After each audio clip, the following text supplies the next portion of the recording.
스마트폰의 대중화는 우리 사회에 많은 변화를 가져왔습니다.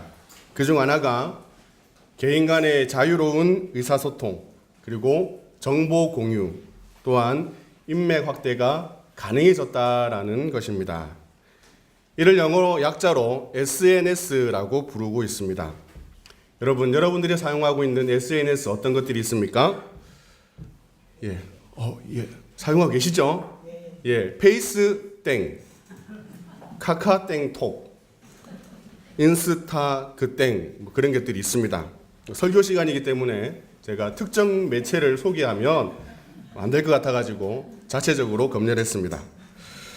우리 교회는 아주 잘 사용하고 있는 SNS가 있습니다. 뭐죠? 벤땡.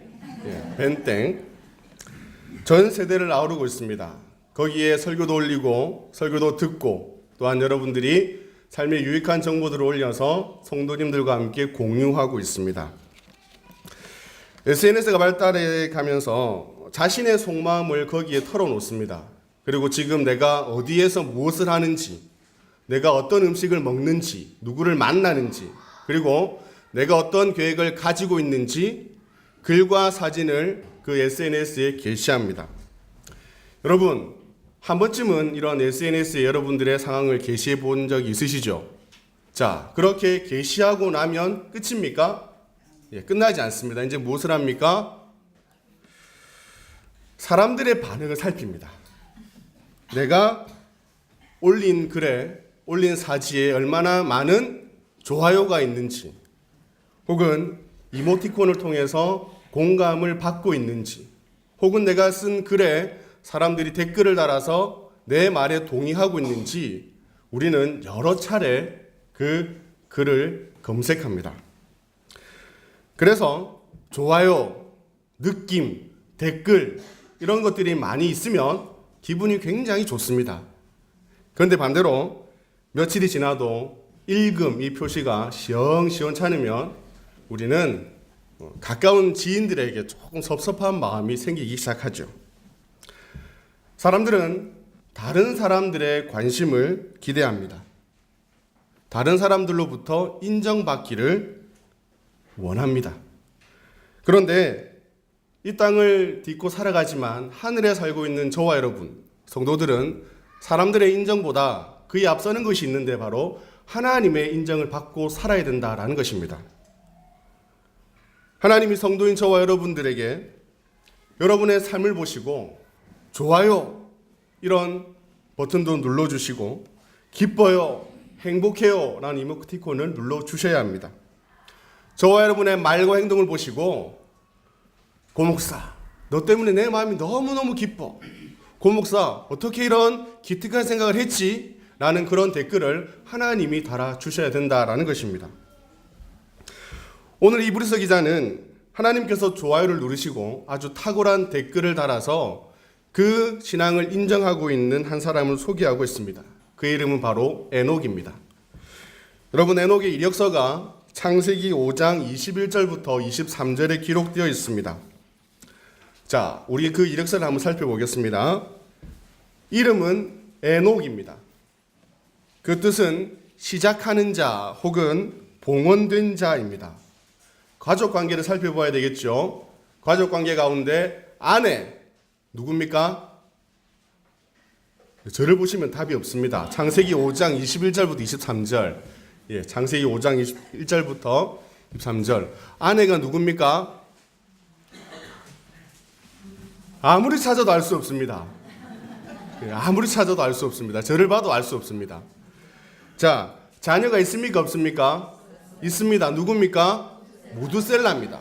무두셀라라는 아들이 있는데 그 이후에도 자녀들을 낳습니다. 그런데 그 자녀 이름들이 기록되어 있습니까? 없습니까? 없습니다.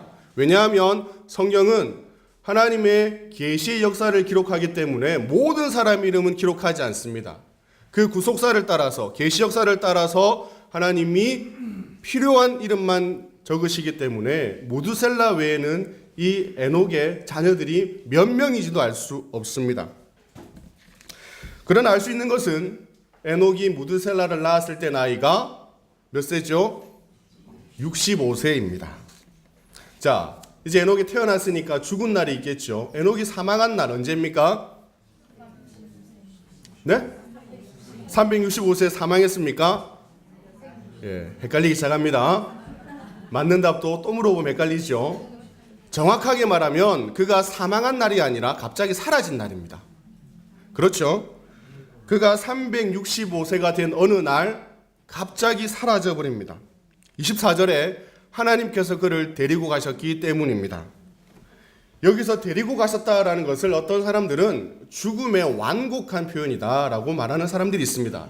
그런데 여러분 성경 본문을 보시면 에녹 앞뒤로 사람들을 소개하면서 그들은 분명히 죽었다라고 표현하고 있습니다.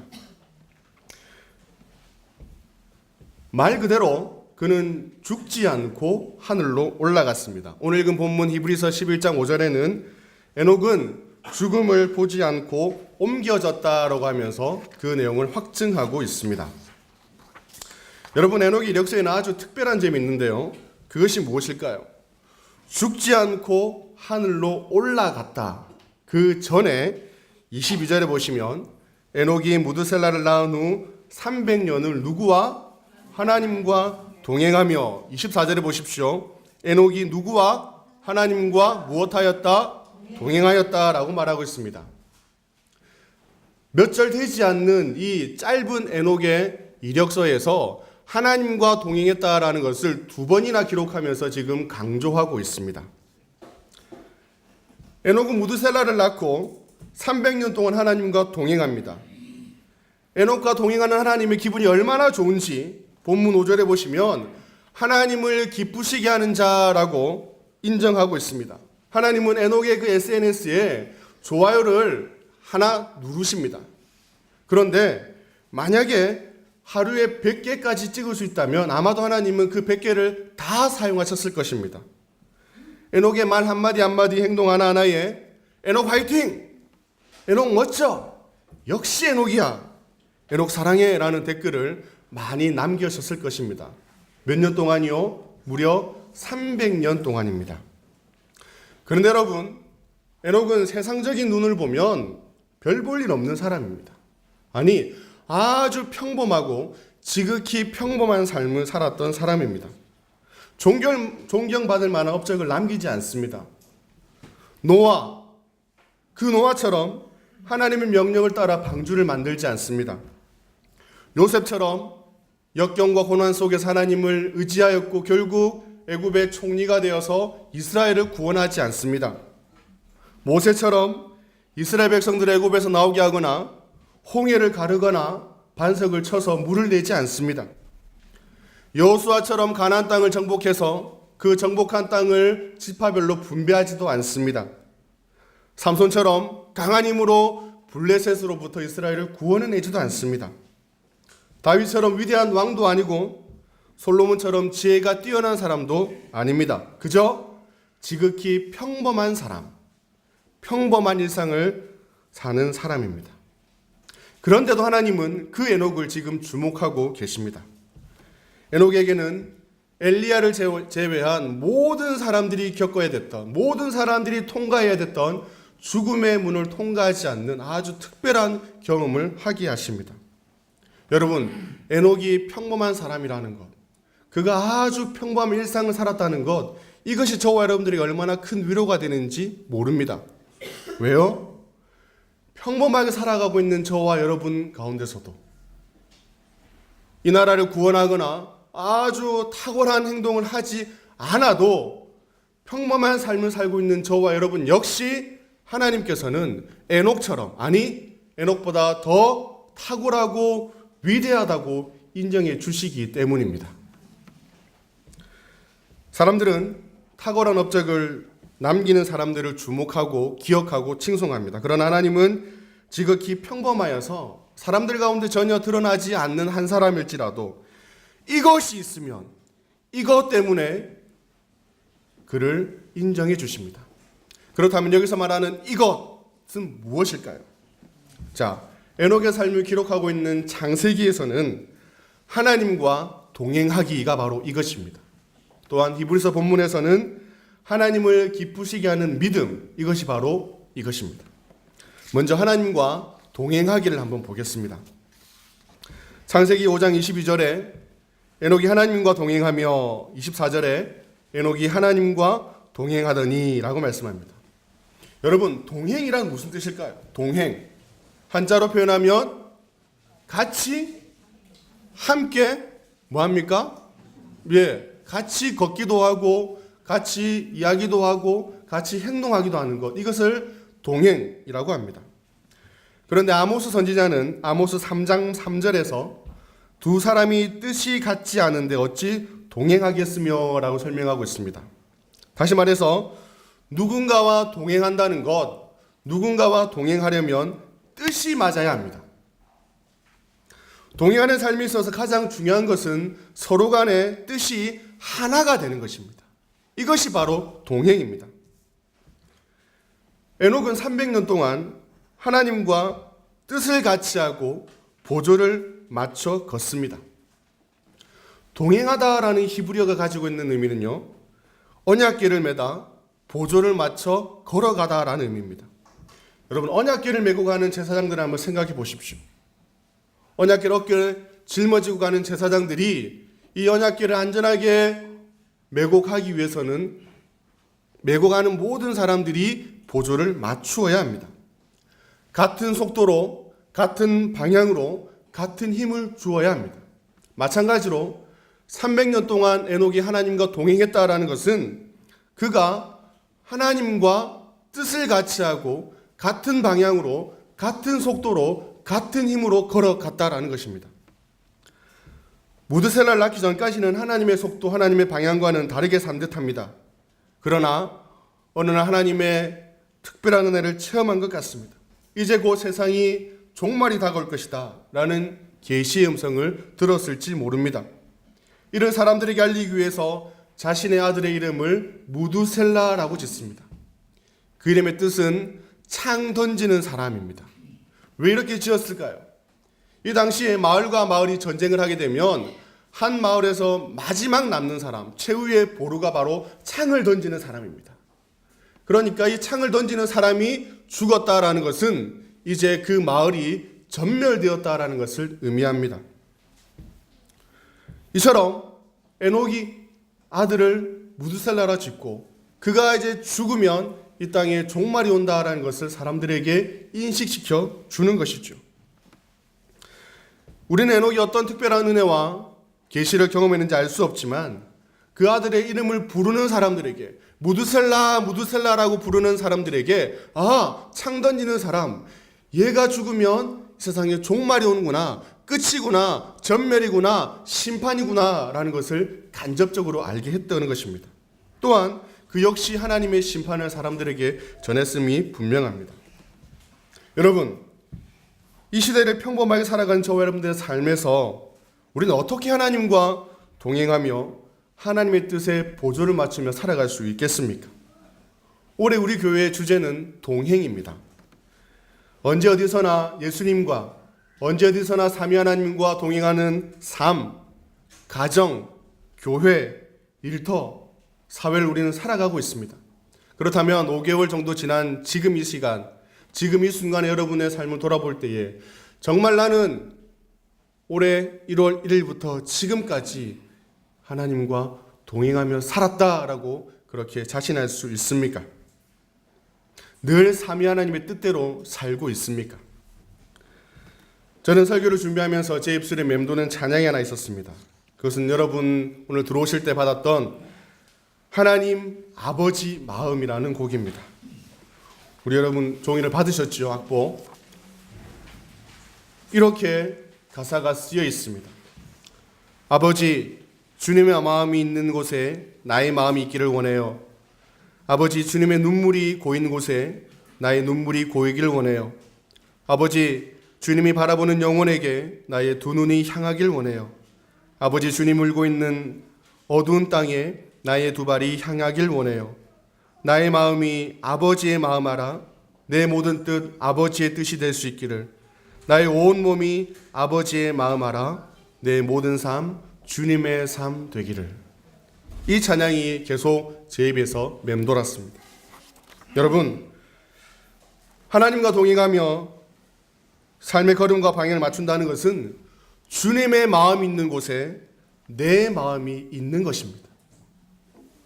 주님의 눈물이 고인 곳에 내 눈물이 고여 있어야 합니다.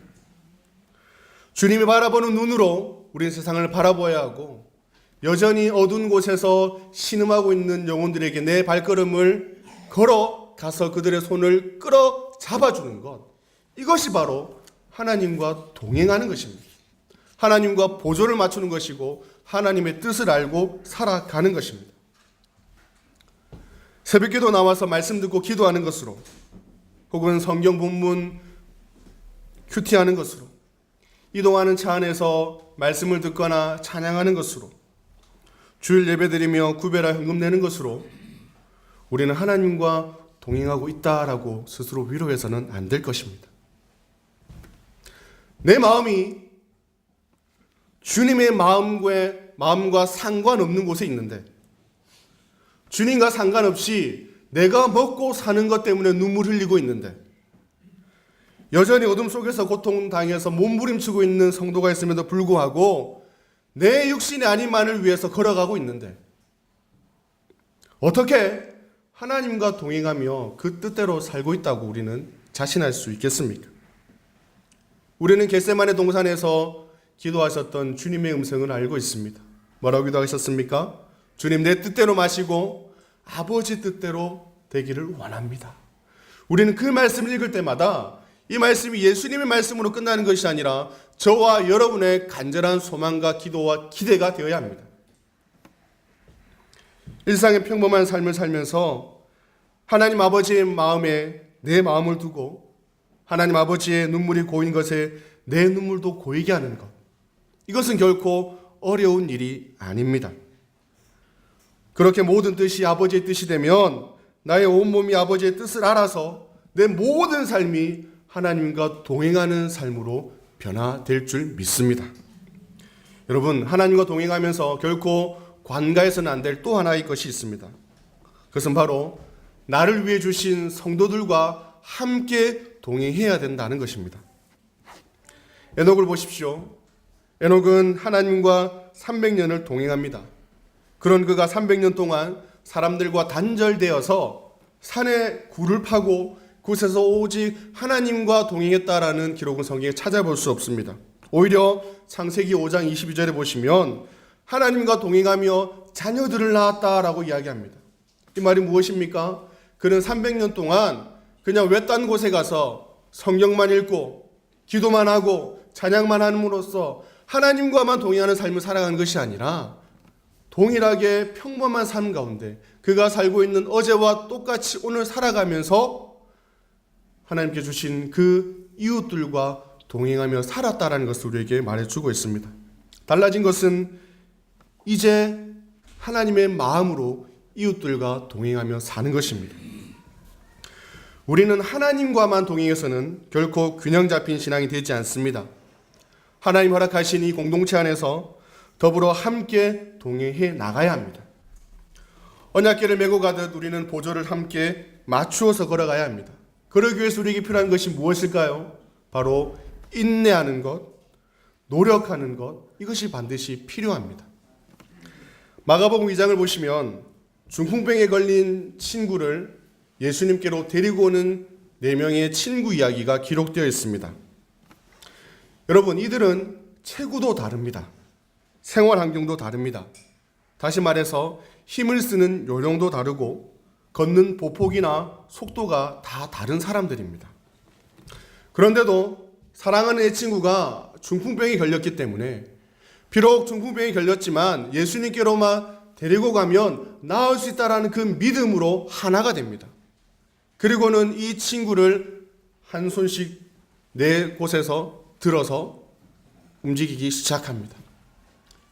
걸음이 빠른 친구는 걸음이 조금 느린 친구에게 보조를 맞추어 줍니다. 힘이 센 친구는 내 힘 세다고 그냥 불끈대는 것이 아니라 힘이 약한 친구와 보조를 맞추어 듭니다. 보폭이 넓은 사람은 보폭이 좁은 친구와 힘을 맞추어서 그렇게 예수님이 계신 곳으로 도착합니다.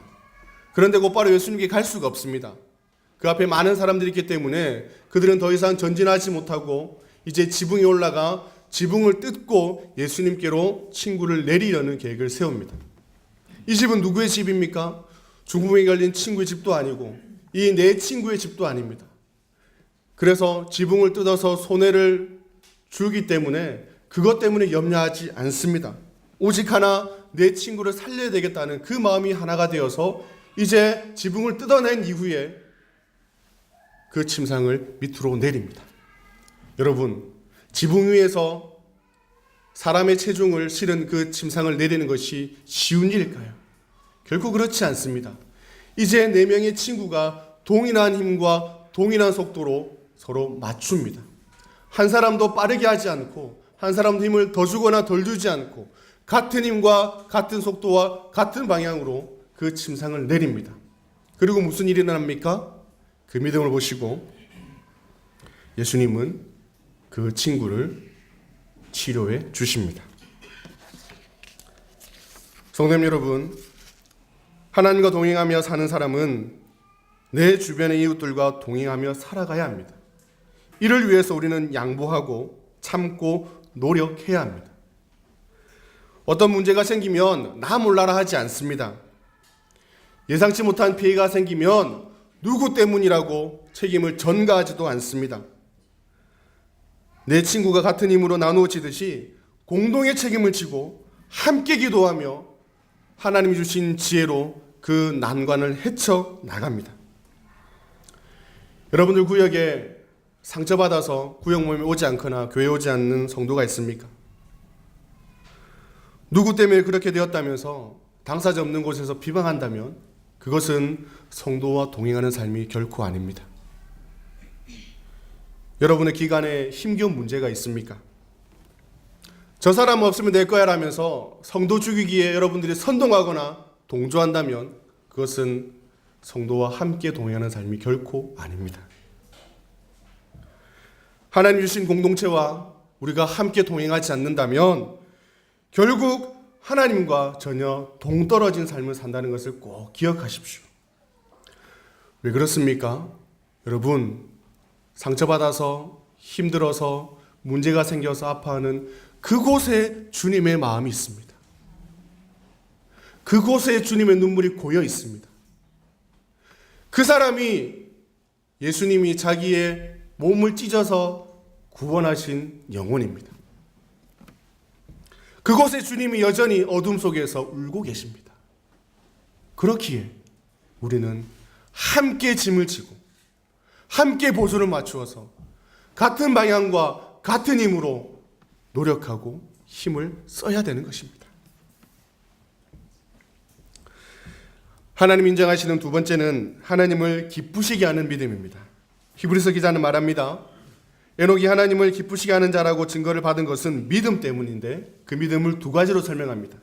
첫째는 하나님께 나아가는 자는 반드시 그가 계신 것을 믿어야 합니다. 그가 계시다, 이것을 믿는다는 것은 하나님이 스스로 있는 자라는 것을 알고 그에 합당한 관계를 유지하는 것입니다. 우린 지난 토요일 한마음 축제를 통해서 천안에 있는 고려신학대학원에 다녀왔습니다. 여러분, 널따란 잔디밭에 큰 돌비가 하나 있죠. 그곳 앞면에는 뭐라고 적혀 있습니까? 여러분들은 라틴어를 굉장히 잘하십니다. 코람데오라고 그렇게 적혀 있습니다. 우리의 신앙은 언제나 하나님이 살아계시고 하나님 앞에서 살아가는 신앙입니다. 그 돌비 뒤에는 그러면 하나님 앞에 사는 것이 무엇이냐라는 것에 대한 설명이 있는데요. 무엇입니까? 첫 번째, 여주동에 주님과 동행하며 살아가는 것. 그 다음 뭐죠?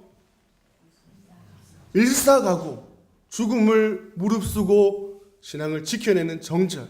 마지막에 지사충성. 죽기까지 그 뜻을 가지고 하나님을 섬긴다라는 것이죠. 여러분, 언제 하나님이 나와 함께 계시다? 여러분, 언제 하나님이 살아계시다라는 것을 확신하십니까?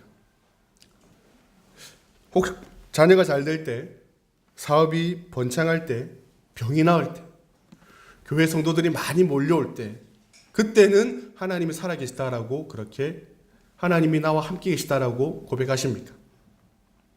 이 말을 반대로 거꾸로 생각해 봅시다. 자녀가 그렇게 기도했는데 원하는 대학에 들어가지 못했을 때, 자금이 회전이 되지 않아서 부도 직전에 있을 때, 국가에서 나오는 건강보험을 그냥 가볍게 생각했는데 갑자기 의사가 심각한 표정으로 큰 병원에 한번 가보십시오라는 그런 말을 들을 때, 예배에 집중할 수 있는 아주 좋은 예배당에서 어느 날 갑자기 어디로 갈지 몰라 방황하는 일이 벌어졌을 때, 그때 여러분, 하나님은 계시지 않습니까? 그때는 하나님은 어디 계십니까? 여전히 우리와 함께 하실까요? 우리의 모든 신임에 응답하시는 신실하신 하나님이십니까? 정답은 네, 그렇습니다. 입니다. 그런데 우리는 쉽게 정답을 외치기보다 의심합니다. 여러분, 고신 역사기념관을 둘러보시면서 무슨 생각을 하셨습니까? 주설 잘 됐다, 이거 아니라 벽관 체험을 하시면서 무슨 생각을 하셨습니까? 아, 좁네, 이게 아니라, 여러분은 알다시피 일제강점기 우리의 주권을 빼앗깁니다. 어느 순간 말도 글도 빼앗기고 신앙마저도 더 이상 빼앗기는 위기에 처합니다. 이때 여러분들이 보신 것처럼 우리의 신앙의 선배들은 두 가지 중에 하나를 결정해야 됐습니다. 그 하나는 동방요배를 국가의식으로 생각하고 머리를 숙이느냐, 다른 하나는 죽음을 각오하고 믿음을 지키느냐입니다. 얼마나 많은 사람들이 동방요배하면서 그냥 국가의식이라고 치부하면서 얼마나 많은 사람들이 그렇게 쓰러져 갔는지 모릅니다. 그럼에도 죽음을 각오하고 믿음을 지킨 신앙의 선진들, 그들은 하나님의 유일하심과 살아계심을 의심하지 않습니다. 먼 옛날 초대교회 성도들이 로마의 박해 속에서도 믿음을 잃지 않고, 그들이 톱으로 켜김을 당하고 사자의 밥이 되고 불에 타 죽는 것 가운데서도 믿음을 지켰던 그 믿음 그대로 우리의 신앙의 선배들은 일제강점기에 그 신앙을 계속 유지하였습니다. 하나님이 계시다는 것을 믿는 믿음은 하나님을 찾는 자들에게 상 주시는 분이심을 믿는 믿음을 동반합니다. 하나님이 계시기 때문에 비록 앞날을 예측할 수 없는 고통이 있다 할지라도, 나를 제외한 모든 사람들이 죄와 벗하며 살며 나를 죄의 구렁텅이에 빠뜨리려 하더라도 이 순간을 승리하면 반드시 하나님이 영원한 상을 주신다라는 그 믿음의 확신, 이것이 하나님을 기쁘시게 하고 하나님께 인정받는 신앙입니다. 에녹은 300년간 살아가면서 비록 하나님과 동행했다 할지라도 그가 300년만 살면서 단 한 번의 굴곡이 없었을까요? 평범한 일상을 살아간 에녹도 상황과 환경은 다르지만 저 여러분처럼 여러 가지 믿음의 굴곡이 있었을 줄 압니다. 더욱이 에녹이 살던 때를 한번 살펴보면 아담의 또 다른 7대 손이 있습니다. 그는 가인의 후예 라멕입니다. 그가 얼마나 죄를 짓는 자인지, 그 죄가 얼마나 잔혹한지 가인은 비교조차 되지 않습니다. 가인의 벌이 7배라면 라멕의 죄는 77배라고 그렇게 고백합니다. 그 정도로 죄가 가득한 세상입니다. 그 정도로 하나님을 섬기기 쉽지 않은 상황입니다. 에녹이 하나님과 동행한다며 많은 사람들에게 비난을 받았을 것이고 놀림을 받았을 것이고 불이익을 당했을 것입니다. 그럼에도 불구하고 그는 300년 동안 하나님과 동행하며 살아갑니다. 왜냐하면 하나님이 계시는 것을 믿기 때문에, 또 하나님께 나아가는 자에게 반드시 상 주시는 분이심을 믿기 때문에 이 믿음이 에녹을 끝까지 신앙을 잃지 않고 하나님과 동행함으로 죽음을 보지 않고 하늘로 올라가는 은혜를 입었던 것입니다. 성도님 여러분, 하나님은 살아계시며 지금도 우리와 함께 하시는 줄 믿습니다. 그러므로 사람에게 인정받으려 가거나 사람들의 눈을 속이는 믿음 생활을 한다면 그 마음과 환경들을 내려놓으시기를 바랍니다. 여러분, 직분이 저와 여러분들의 신앙을 대변하지 않습니다. 우리는 몇 년 동안 몇 대를 걸쳐서 신앙을 가진 아주 믿음의 대를 이은 가문입니다. 이것이 은혜 받는 보증수표가 절대 되지 않습니다. 하나님 앞에서 날마다 동행하며 일사가고 지사 충성하는 성도만이 하나님의 상을 받고 하나님을 기쁘시게 하는 자라는 증거를 받을 줄 믿습니다. 오늘 예배드리며 말씀을 듣고 마음의 옷깃을 여미는 저와 여러분들, 평범한 일상을 살아가면서도 우리는 결코 탁월한 삶을 살아가지 못한다 할지라도 평범한 일상 가운데서도 하나님과 동행하고 그 뜻대로 행하며 또한 주님께서 인정하시는, 주님께서 정말로 사랑하고 복 주시는 그런 놀라운 주의 백성들이 되기를 간절히 소망합니다.